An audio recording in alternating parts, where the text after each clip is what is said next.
Hello and welcome to the Huntsman World Senior Games Active Life. My name is Kyle Case and I'll be your host on this amazing journey as we attempt to help you get the most out of your life. Today's guest, Dr. Regan Stiegman, is a former U.S. Air Force flight surgeon, lifestyle medicine expert, and lifelong athlete whose passion for performance began on the soccer field. As a young athlete, she was a soccer standout in the Olympic Development Program and earned multiple college scholarship offers for both academics as well as her athletics. However, she endured multiple ACL injuries that altered her trajectory and made it so that she couldn't really continue to compete on her soccer career. Dr. Stiegman redirected her drive and discipline towards medicine, eventually serving as a flight surgeon in the Air Force, as we mentioned.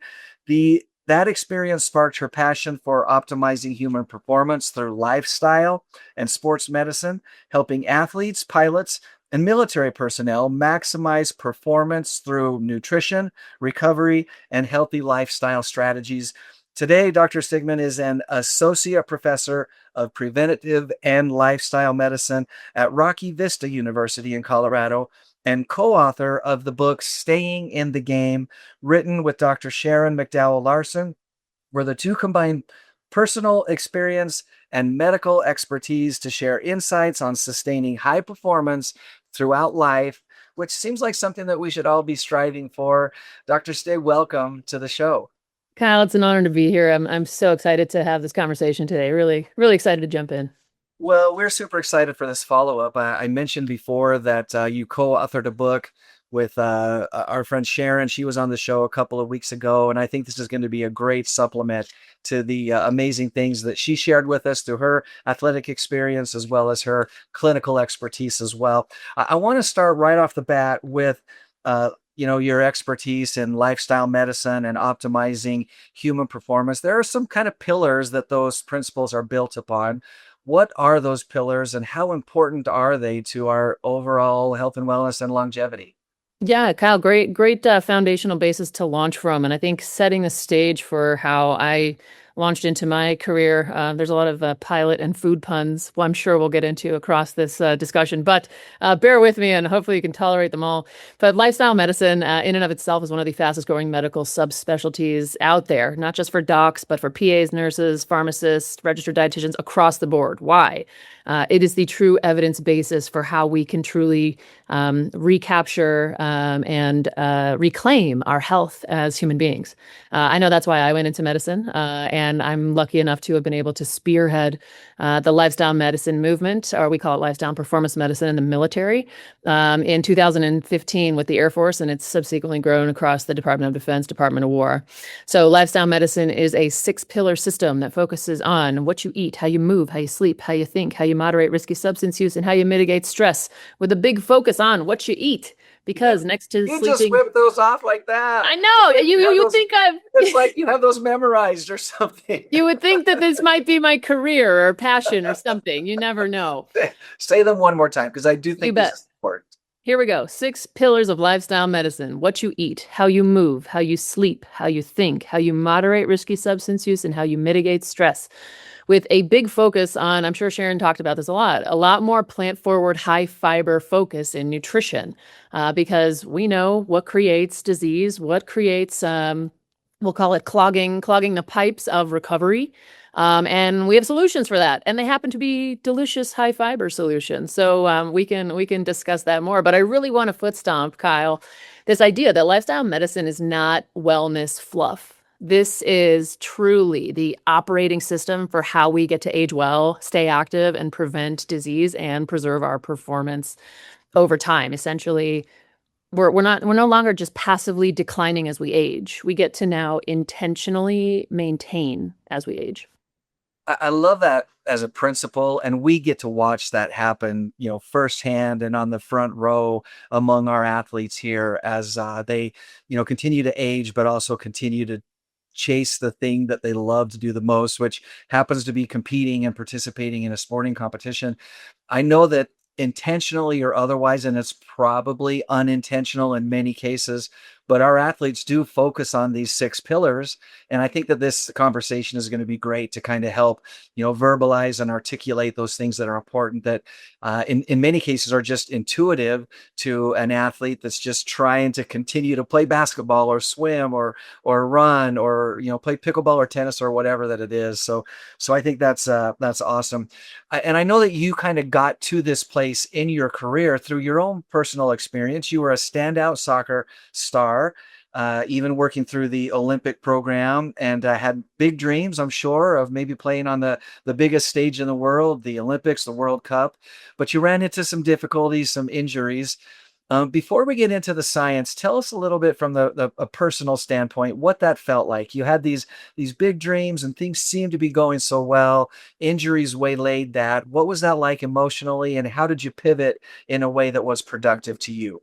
Yeah. So, as many of us endure as we are younger athletes coming up and figuring out if we're going to go from club sports to competitive sports to Olympic development program to semi-pro, pro, you name it, through college avenues. However, yeah, I'm a 5'10", shortest in my family, and I certainly wish somebody would have told me more about the connection between even just being a tall, lanky female and also menstrual connections to ligamentous injury, things that I'm still seeing under discussed in this day and age as a performance medicine specialist as well. So yeah, by the time I was 18, I had blown my ACL twice. And so again, it's as well as you can rehab is as well as you're going to come back to as close to baseline as humanly possible, which we know is never fully necessarily 100%. So I think a good key marker for how I got back to really recalibrating, I mean, sports was my therapy and it still is. I was not only soccer, but I played softball, I pitched, I played basketball. I loved throwing the football around too. And I think the biggest key and the biggest adaptation that I had to follow through with, even at the tender age of, early 20s, was really don't chase your younger self. You have to be very intentional about adapting around your new baseline post injury. And how do you recalibrate that, which is hard to do for a teenager, let alone anybody, regardless of when you endure the injury. But I think it's really smart to re-vectors, like we would like to say in the military, with respect to, all right, as you're rebuilding your strength and capacity and rebuilding around an injury, mandate yourself to find a different pathway or a different avenue toward an intelligent pivot. So don't necessarily lose all of your gains just because of a single injury, but again, adapting around the fly, building the little flower petals around the injury to maintain strength as you recover back. Just it's interesting that you said that principle of don't chase your youth. Just last week we were visiting with one of our athletes who's a multi-sport athlete, done a bunch of different things, and we asked him what the biggest life lesson that he had learned, and he kind of alluded to that as well. Like, our bodies do change, we adjust, and we need to be aware of that. That does not mean that we can't continue to improve and push ourselves and strive and seek that best athlete or that person that we want to be. Of course, we can keep working on all those things, but we do have to acknowledge that aging does change us through the process of getting older. And speaking of that, there are some kind of significant changes that we do run into, maybe in our around our 40s and then maybe again in our 60s. Tell us a little bit about what happens at those kind of milestone birth dates. You bet. And I think a great thing just to keep contextually in mind here is that we are very accustomed socioculturally to think that aging is linear. And sure, by all accounts, you're going to stack on the years after years, right? However, based on an epigenetic standpoint and just through what we've seen through the literature over, this book took Sharon and I 7 years to write. We have done our due diligence. We are two experts in our field. Sharon is the living, breathing proof of waltzing into her mid 60s with the 9 Ironmans under her belt and podiuming like it's no big deal. And I love that. And I also love the fact that it's not me. It's not the 40-year-old. It's the 65-year-old.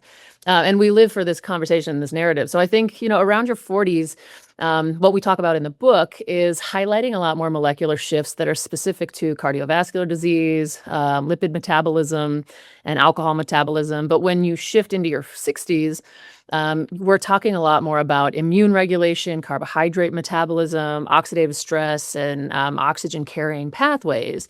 And I think that becomes relevant from a standpoint of recovery. Again, these things decline over time as well. But the point of this is um, everything is going to decline inevitably. It's how steep we let that slope become. And that is the entire premise of staying in the game. And whether it's VO2 max tracking and trending, as well as lactate threshold, things of that nature, which I'm sure Sharon dove into a bit more. But those are some of the very interesting things that we like to keep in the forefront because decline truly is modifiable.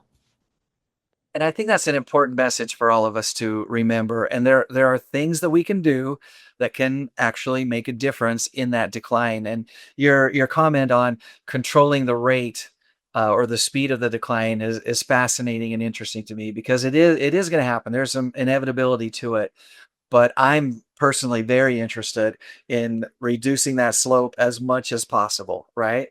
So what are some of the mistakes that we tend to make when we think about, our overall approach, specifically in refueling and nutrition? What do we need to know? Yeah, and Kyle, a point that I want to make before I jump into that question is, this is why the field of lifestyle medicine and lifestyle performance medicine is so vital and is catching fire so quickly, so to speak. Because, again, most people have never contextualized how important small things that they think they're already doing correctly are to the end sum game of not only your foundational baseline for health, but then your foundational baseline for your performance.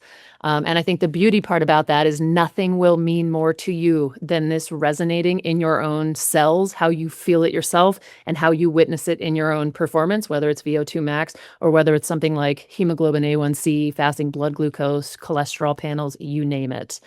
So it's this beautiful intersectionality of we like to say in lifestyle medicine, we help our patients and our professionals slay the status quo plateau that they've probably been indoctrinated to their entire lives.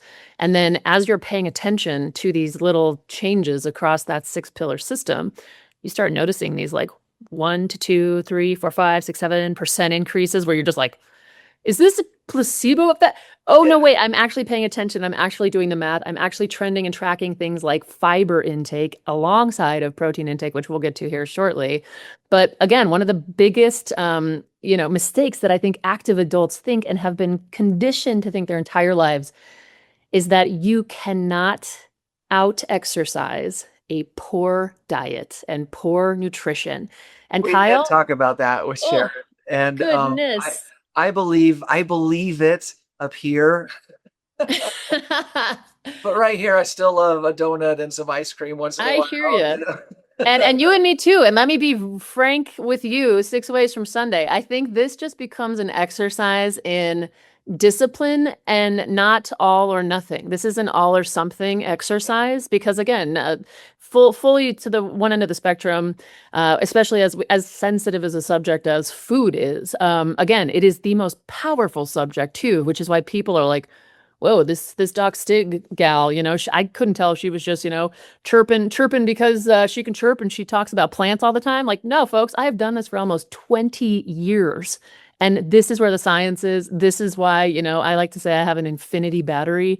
You could probably tell a little bit. But the point of this exercise is just I live and breathe this literally and figuratively. I practice what I preach. I bring this sort of discussion to my patients. And again, the biggest thing that I like to teach them, and again, certainly in the military, all they do is tell you, go hit the track, go exercise more, go eat less. Like the most useless advice ever given to any human being.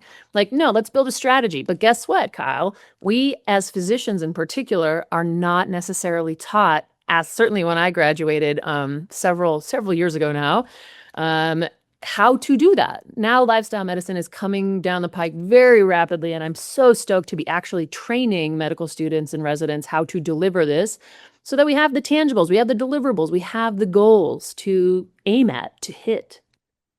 One of the things that I've just observed in my lifetime, and we've got a long ways to go. We're just at the, as you said, just at the beginning. But for so much of my life, all of medicine has definitely been about treatment and treating the disease or the scenario or situation that you're in. And I love watching this kind of get flipped on its head. And we're talking about preemptive and maintenance so that we don't have to treat in the long run. And as you said, this lifestyle medicine kind of movement is very, very exciting, and I think is what is going to turn the switch on for us to finally, as we've been saying for the past few decades, we're going to live to be over 100. We're going to have all these, longer lives, but we got to make sure that we have a lot of life in those years. That's It can't just be adding the years. You're exactly right, Kyle. And I think another big focus, and this becomes a very logical exercise that I encourage everybody to start dabbling in, and dabble intelligently, because we have the internet. The internet will tell you anything you want to know.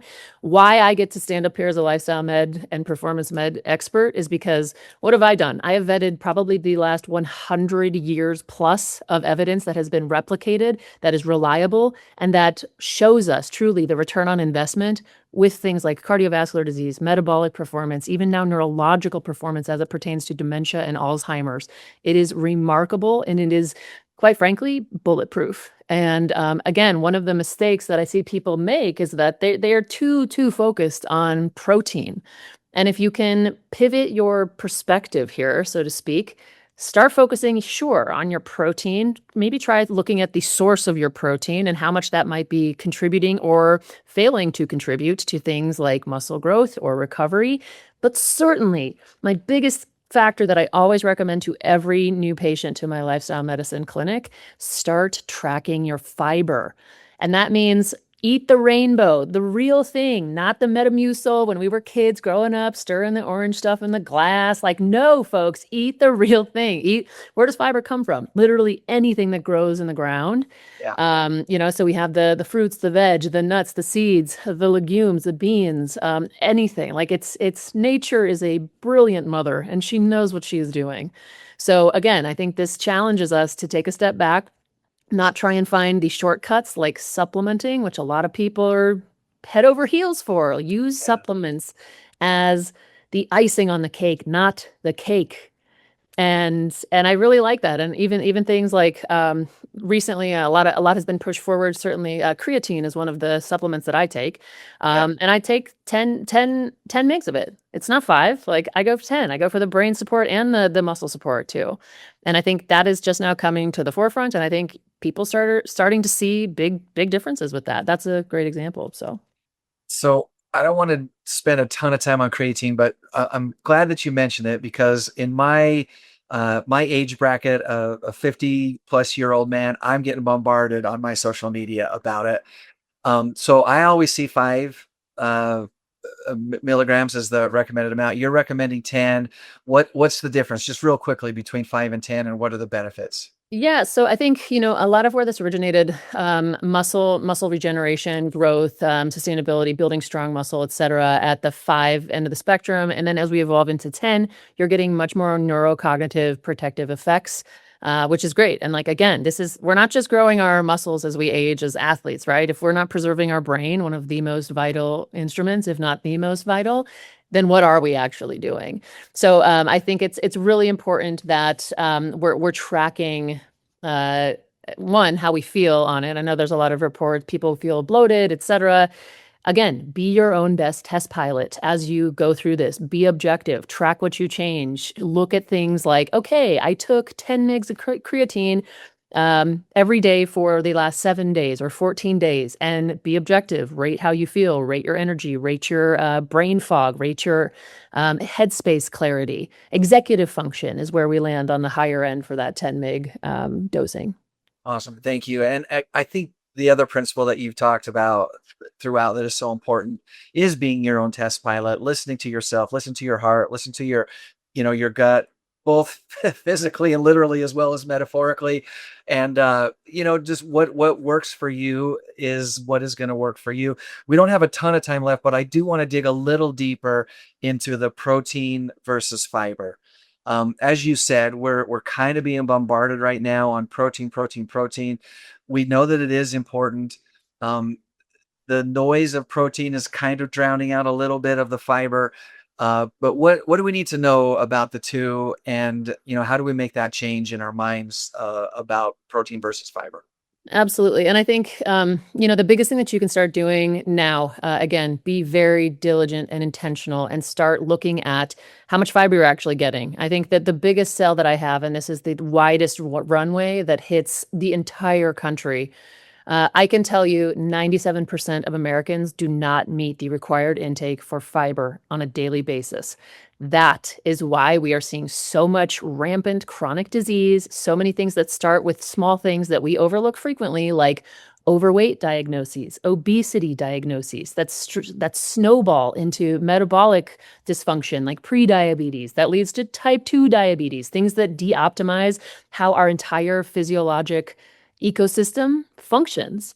And I think the biggest gain that I will paint with a broad stroke. Fiber intake is stratified based on gender. I will tell you that's an easy thing that you can look up further. But what I generally guide people toward is we call it slow rolling your adaptation and your uptake of fiber. Because a lot of people, again, true to form, they think, oh, well, if I've been eating 4 grams of fiber for my entire life and I just go ahead and crush 100 grams of fiber, I'm just going to zip. No, it's a process.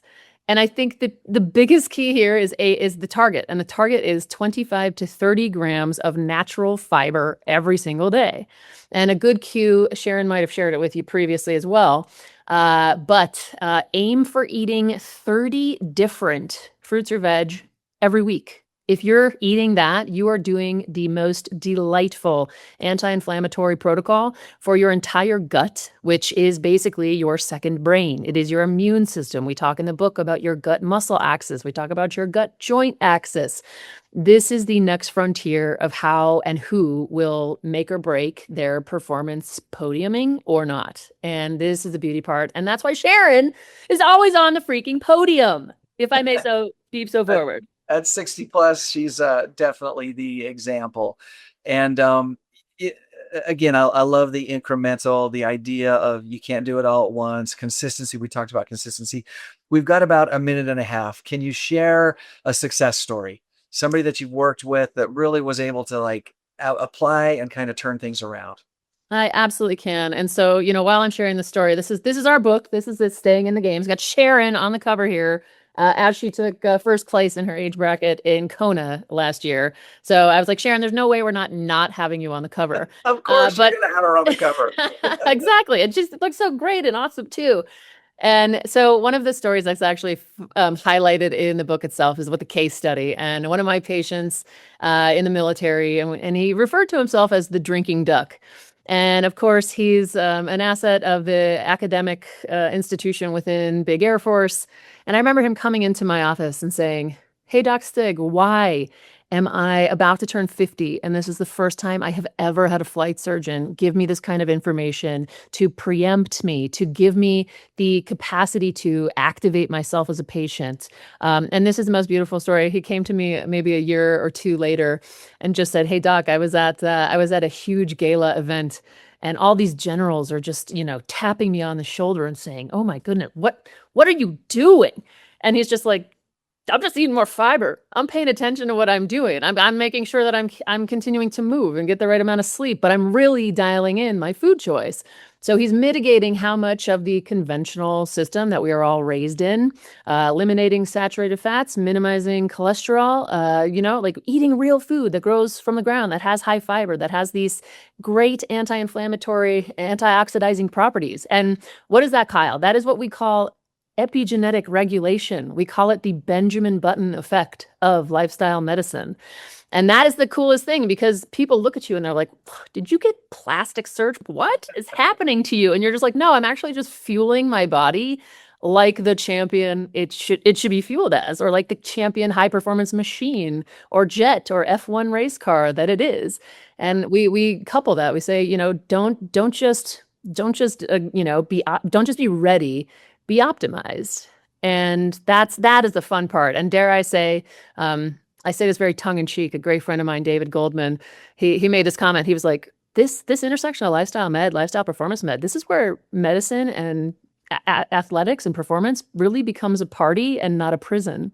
Yeah. And I can't stop thinking about that, and I share that with everyone. And I encourage you all to experience what it feels like to use yourself as a test pilot, get these gains, experience that upward spiral of health and side effects, and track it. That's the biggest part. Yeah. I love it. We're out of time, but really quickly, how do we get the book? The name of the book, how do we get it?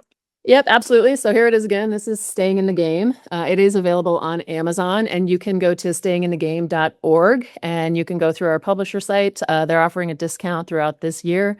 And there's a ebook opportunity and a hard copy. And if you have any questions about getting or ordering larger amounts or quantities, let us know.